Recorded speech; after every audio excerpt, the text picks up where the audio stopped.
All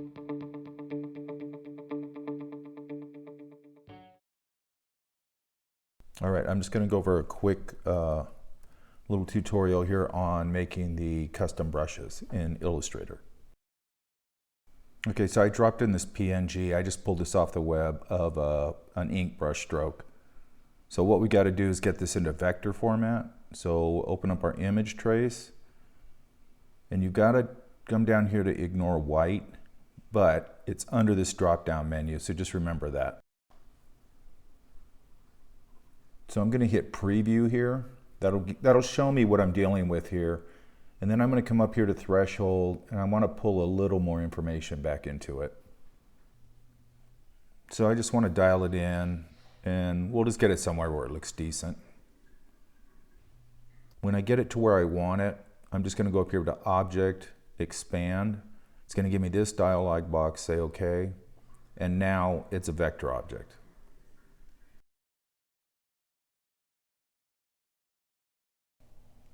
All right, so we're going to open up our brush palette, drag it in, turn it into an art brush in this case. And then you get this dialog box. We want to select pressure. I think I also usually do shades and tints. I can't remember right here, or tints and shades. And hit OK. Let's put this aside.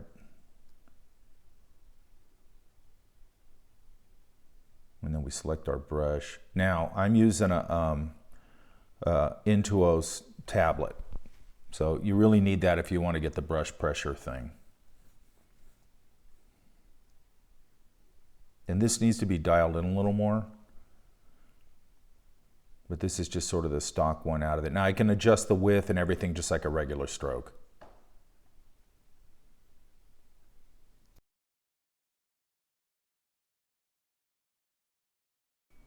So I'm going to come in here and adjust it. These two little sliders up here, they'll adjust the sort of weight and the way it handles from a pressure perspective. And you're not going to get pressure with a mouse. You have to be on a tablet. So that's way too fat. So I'm going to pull these down the other way.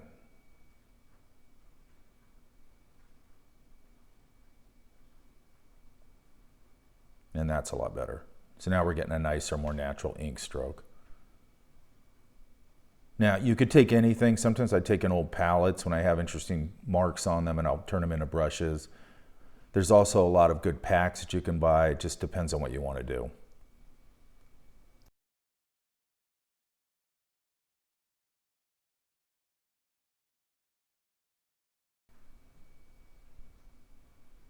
The other good thing about this is you can take the pen tool. You don't always have to use your stylus to do this. And we can just treat it like a standard brush tool or brush stroke.